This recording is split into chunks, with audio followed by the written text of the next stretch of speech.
By one get one free আসলে কতটা লাভের আজকে গণিতের একটু সহজ ব্যাখ্যার মাধ্যমে বিষয়টা জানার চেষ্টা করব।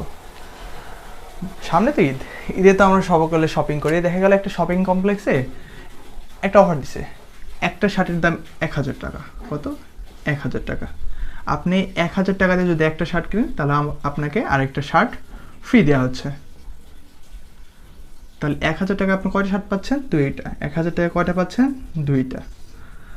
1000 টাকায় আপনি দুইটা শার্ট পাচ্ছেন, তাই না? তাহলে একটা শার্টের দাম আমাদের কত হচ্ছে? 1000 ভাগ 2 সমান সমান কত হচ্ছে? 500 টাকা। তাহলে একটা শার্টের দাম আমাদের কত হচ্ছে? 500 টাকা। তাহলে 1000 টাকায় আমরা কয়টা শার্ট পাচ্ছি? দুইটা।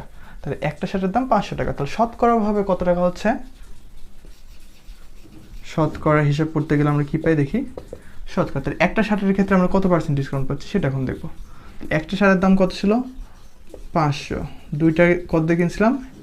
1000 গুণন 100। 100 দিয়ে কেন গুণ করলাম? কারণ শতকরা দিয়ে হিসাব করবো তাই। এখন কাটেন 0 0 0 0, এই 0 এই 0 কাটা, তাহলে 5 10 50, 50%।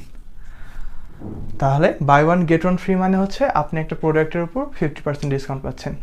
অর্থাৎ দোকানদারেরা এখানে একটা 50% সরাসরি উল্লেখ না করে এখানে আপনাদের উল্লেখ করতেছে buy one get one free. অর্থাৎ 50% যদি হয় তাহলে একটা শার্টের দাম 1000 টাকা হলে আপনি কয়টা কিনতেন? 50% যদি ডিসকাউন্ট দিত তাহলে আপনি কত? একটাই কিনতেন। তাহলে ওদের সেল কত হতো? 500 টাকার সেল হতো। ঠিক আছে। এখন 1000 টাকা দিয়ে আপনি কিনতেছেন কয়টা? দুইটা। কারণ এটা আপনাদের এখন এটা বাধ্য করতেছে। সেই ক্ষেত্রে 50% দিয়ে তাহলে কয়টা শার্ট কেনা হচ্ছে আপনার? দুইটা। 50% দিয়ে আপনি কয়টা? 50% ডিসকাউন্টে আপনার কয়টা শার্ট কিনতেছে? দুইটা। অর্থাৎ ইনডিরেক্টলি এটা কত পার্সেন্ট ডিসকাউন্ট পড়তেছে? 50%। তাহলে buy one get one free মানে আসলে তেমন কোনো লাভ নেই। এটা আসলে আপনাকে সেলসম্যান 50% ডিসকাউন্ট দিচ্ছে, এইটুকুই।